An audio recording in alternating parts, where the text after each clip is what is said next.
população idosa no Brasil enfrenta uma série de desafios relacionados à mortalidade. Um dos principais riscos de mortalidade entre os idosos brasileiros está relacionado às doenças crônicas não transmissíveis, como hipertensão, diabetes, doenças cardiovasculares e câncer. Essas condições de saúde são mais prevalentes em idades avançadas e podem levar a complicações sérias ou fatais se não forem devidamente controladas e tratadas. Outro fator de risco importante é a falta de acesso adequado à saúde. Muitos idosos enfrentam desafios para obter atendimento médico oportuno, medicamentos e cuidados preventivos. A pandemia de Covid-19 agravou ainda mais a situação, afetando desproporcionalmente os idosos, que apresentam maior vulnerabilidade a complicações graves da doença. A vacinação tem sido uma ferramenta crucial para mitigar esse risco.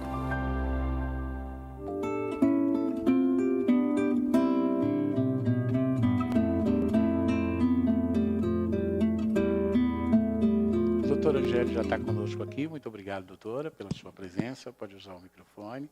E agora nós vamos interagir com o telespectador. Doutora, mas de qualquer maneira, o brasileiro está vivendo mais, não é? A melhor idade tem sido estendida. Boa tarde. Boa tarde, Silas Freire. Boa tarde a todos que nos ouvem aqui na Ronda Nacional.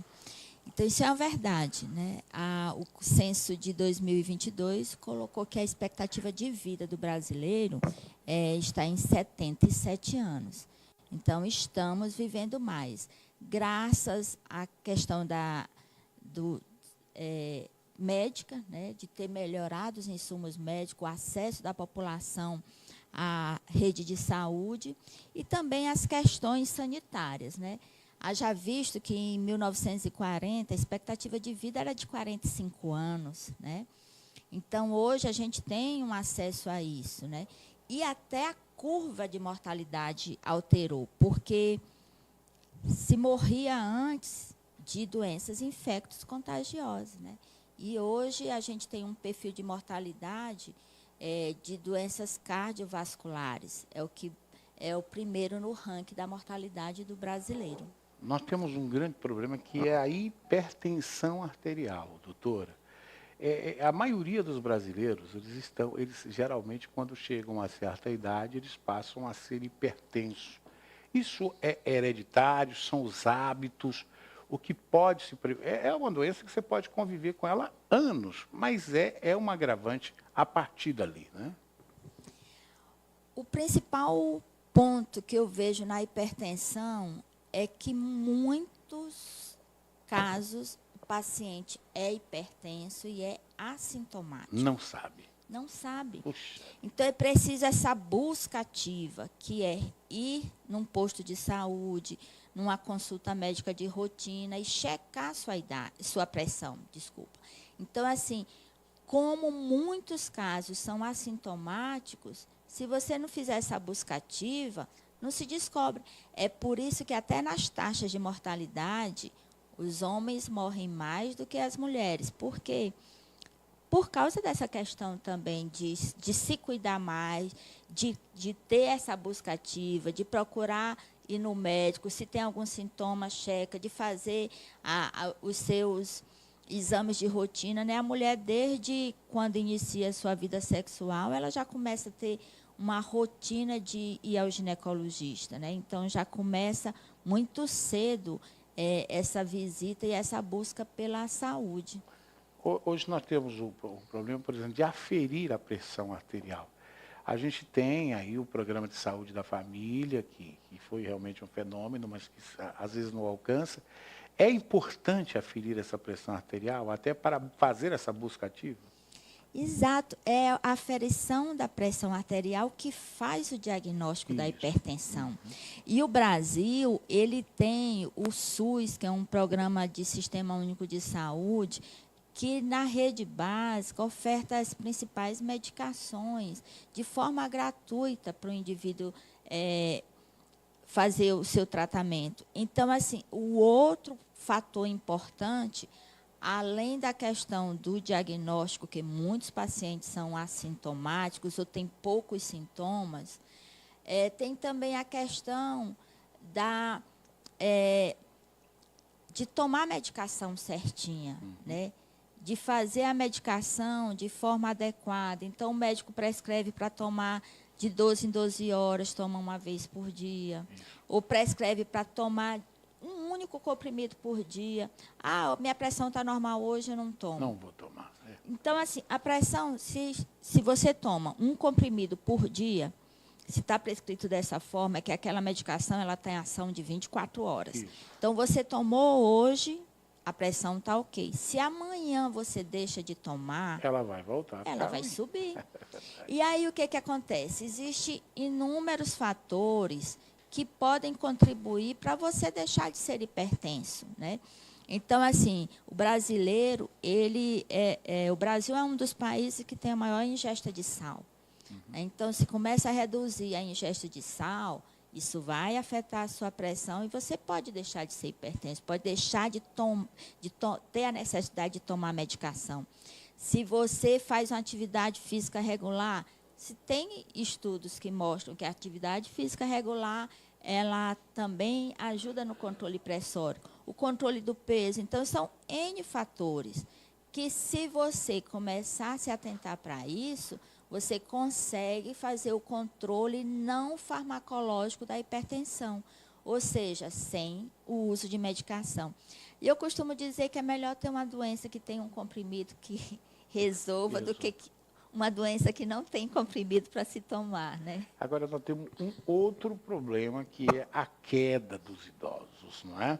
A fragilidade da musculatura óssea, quando vai se adquirindo a idade, e a gente vê muita hospitalização aí por acidentes dentro de casa, né, doutora? Isso é um tema assim, importantíssimo na geriatria, a queda. No mundo inteiro, metade dos idosos tem pelo menos 2 quedas por ano. Quando o idoso cai, o risco de mortalidade nos 6 primeiros meses é de 50%. Quando ele tem queda com fratura.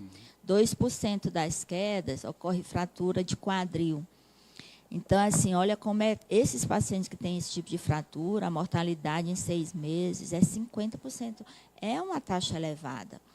A gente faz um teste simples para ver fragilidade do idoso, que é o de apertar a mão, né?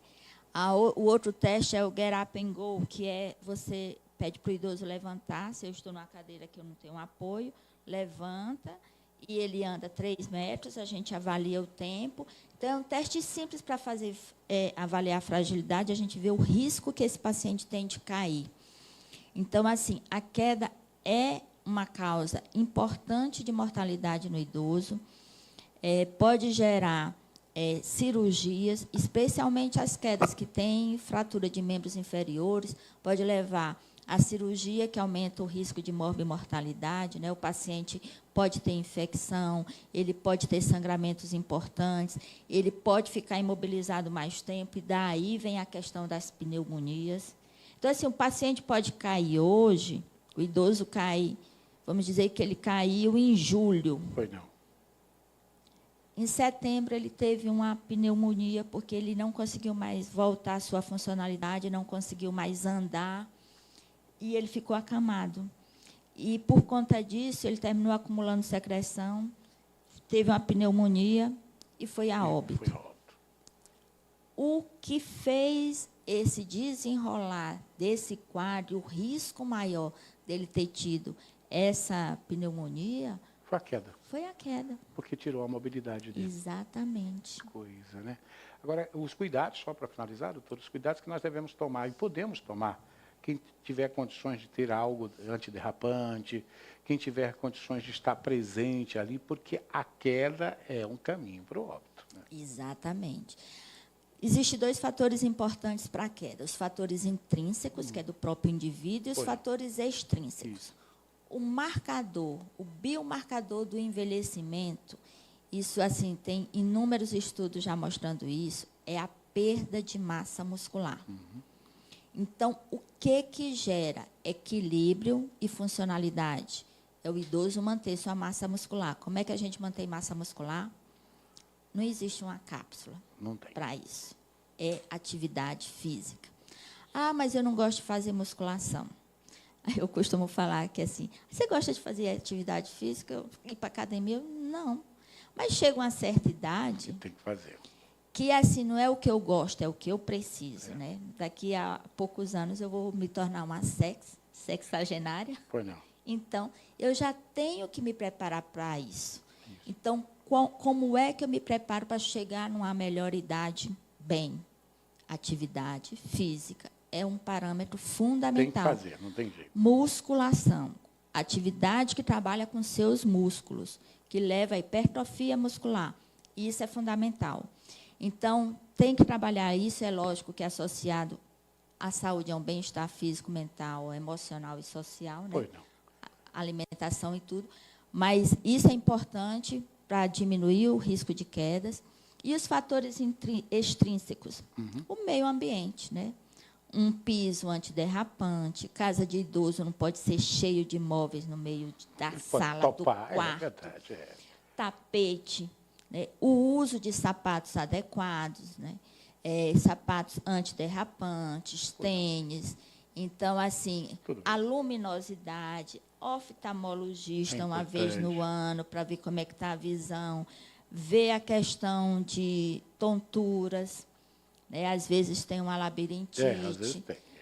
Os pacientes que têm doenças que afetam a motricidade, por exemplo, o Parkinson. O indivíduo fez o diagnóstico de Parkinson, ele já tem que começar a fazer tomar fisioterapia. todos os cuidados. Doutora, muito Exatamente. obrigado, tá? Foi muito enriquecedor a sua participação aqui, tá? Tá aí, então, o Ronda Melhor Idade.